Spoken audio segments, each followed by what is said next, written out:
Shalom, Bapak Ibu, Saudara-saudari yang diberkati dan dikasihi oleh Tuhan Yesus Kristus.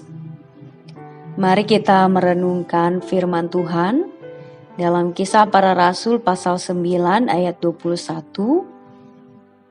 Semua orang yang mendengar hal itu heran dan berkata, "Bukankah dia ini yang di Yerusalem mau membinasakan barang siapa yang memanggil nama Yesus ini? Dan bukankah ia datang ke sini dengan maksud untuk menangkap dan membawa mereka ke hadapan imam-imam kepala?" Yang berbahagia ialah mereka yang mendengarkan firman Allah dan memeliharanya. Amin. Bapak, Ibu, Saudara-saudari yang diberkati oleh Tuhan Yesus Kristus. Pertobatan adalah hal yang dilakukan setiap orang yang sungguh-sungguh ingin menjadi lebih baik lagi. Dan sebagai orang percaya kepada Yesus Kristus, pertobatan adalah hal yang sangat penting. Karena ketika benar-benar mengaku percaya kepada Yesus Kristus, tentulah harus hidup dalam kebenarannya, hidup dalam yang namanya pertobatan, yang kemudian membawa pada kehidupan yang lebih baik dari sebelumnya.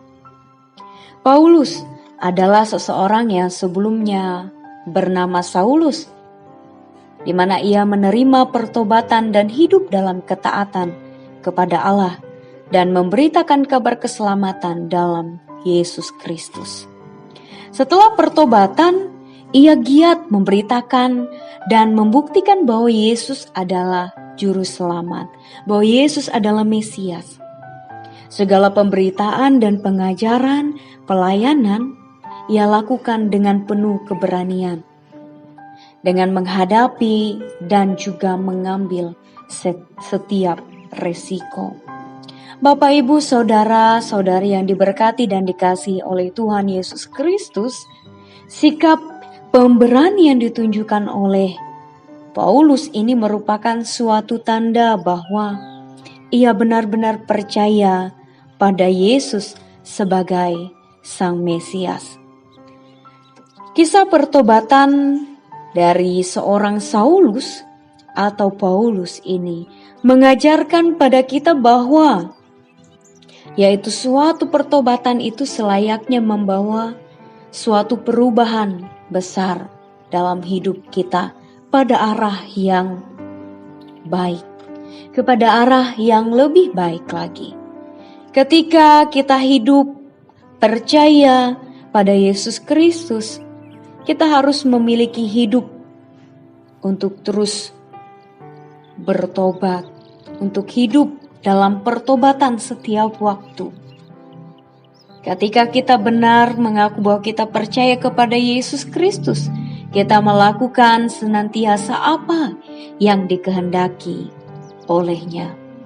Ketika kita hidup mengaku beriman dan percaya kepada Yesus Kristus, kita pun juga harus memberitakan kabar baik, kabar keselamatan dalam Yesus Kristus.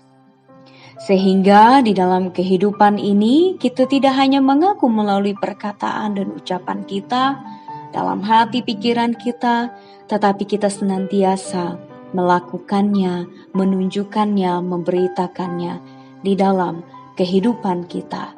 Tidak perlu ada ketakutan dan kekhawatiran.